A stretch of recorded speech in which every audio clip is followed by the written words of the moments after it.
आज हम बात करेंगे कुंडली के छठे घर में जब कोई ग्रह बैठा हुआ होता है तो वो कैसे फल देता है। छठा भाव क्या होता है? रोग ऋण शत्रु का भाव। यानी हमारे रोग ऋण शत्रु के भाव में 9 ग्रह किस प्रकार के फल देंगे, इसके बारे में हम आज बात करते हैं। तो चलिए शुरू करते हैं। तो आज हम बात करेंगे कि छठे भाव में अगर कोई ग्रह बैठा हुआ हो, यानी कि छठा घर कौन सा होता है? ये वाला जहाँ मंगल लिखा हुआ है, इसे हम रोग ऋण शत्रु भाव भी कहते हैं। देखिए, पहला घर, दूसरा, तीसरा, चौथा, पांचवा और छठा घर। अब जैसा कि मैंने यहाँ मंगल लिखा हुआ है ना, तो इसी प्रकार जब इसमें कोई ग्रह बैठेगा तो वो क्या क्या फल देगा। तो हम शुरू करते हैं मंगल से कि यदि यहाँ छठे घर में मंगल बैठा हुआ हो तो क्या होगा? तो जातक पराक्रमी होगा, जातक के सामने शत्रु नहीं टिक पाएंगे, है ना। अब यहाँ पर मंगल चूंकि त्रिक भाव में है तो क्या होता है, उसे लाभ हानि की स्थिति बनी रहती है। लेकिन जातक कभी गरीब नहीं होता, है ना, धनी फिर भी वो रहता है। जातक को रक्त विकार होते हैं छठे मंगल से। अब यहाँ यदि मंगल नीच का होके बैठ जाए, मंगल उच्च का कहाँ होता है? मंगल उच्च का होता है 10 नंबर में, है ना। यहाँ अगर छठे घर में 10 नंबर हो तो उच्च का होगा, और 4 नंबर लिखा हुआ हो तो नीच का होगा। तो यदि यहाँ 4 नंबर लिखा हुआ हो छठे घर में और मंगल बैठा हुआ हो तो मंगल नीच का हो गया। तो ऐसा जातक दुष्ट स्वभाव का होगा, चोर प्रकृति का होगा, जातक ठग होगा, जातक धोखा देने वाला होगा, और उसे बवासीर के तरह के रोग होते हैं। अब हम बात करते हैं यदि छठे घर में बुध बैठा हुआ हो तो किस प्रकार के फल मिलते हैं।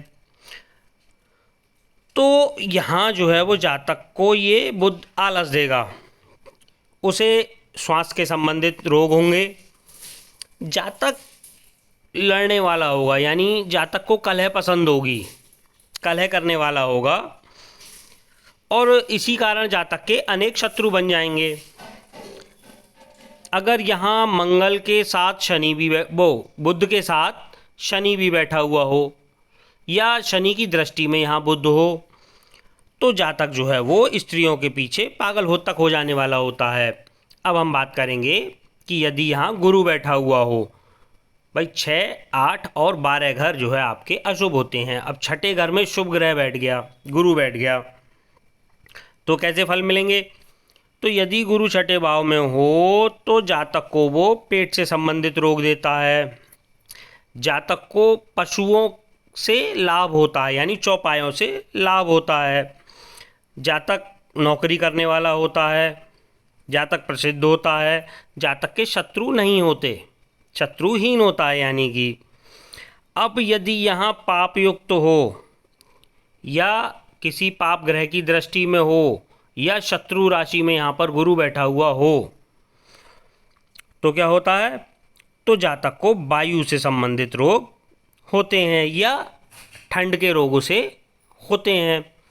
अब हम बात करेंगे कि यदि छठे भाव में शुक्र बैठा हुआ हो, आप देख रहे हैं मैं यहाँ शुक्र लिखा हुआ है, ये छठा घर है, रोग ऋण शत्रु के घर में यदि शुक्र बैठा हुआ हो तो जातक जो होता है वो शत्रुओं से हार जाने वाला होता है, यानी उसके शत्रु होते हैं और शत्रु उस पर भारी पड़ते हैं। जातक नौकरी करने वाला होता है, और जातक को स्त्रियों से सुख नहीं मिलता, क्योंकि छठे घर रोग ऋण शत्रु का है और शुक्र जो है वो यहाँ बैठ गया, तो उसे स्त्रियों का सुख सही नहीं मिलेगा। जातक को गुप्त रोग हो सकते हैं, जातक की काम शक्ति कमज़ोर हो सकती है। अब यहाँ यदि शुक्र नीच राशि में बैठ जाए, यानी नीच राशि क्या, देखिए 12 नंबर अगर यहाँ लिखा होता तो उच्च होती, है ना, और 6 नंबर लिखा हुआ होता यहाँ इस घर में और शुक्र बैठा हुआ होता तो वो अपनी नीच राशि में हो गया। तो यदि अगर शुक्र नीच राशि में हो जाए तो जातक के विवाह में विघ्न या अत्यधिक विलंब कराता है। और जातक को स्त्री की चिंता देता है, स्त्री से कष्ट देता है। अब हम बात करेंगे यदि यहाँ शनि बैठ जाए, रोग ऋण शत्रु भाव में यदि यहाँ शनि बैठ जाए तो कैसे फल मिलेंगे। तो छठे भाव में शनि के होने से जातक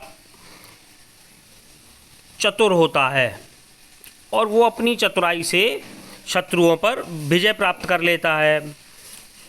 जातक बलवान होता है, जातक हठी होता है, हठ बुद्धि होता है, जातक पे धन की कोई कमी नहीं होती।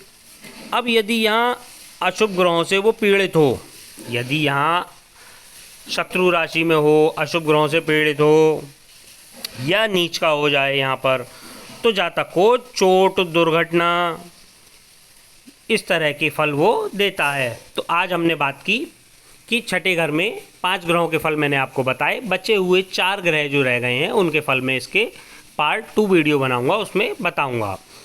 आज इतना ही मित्रों, धन्यवाद।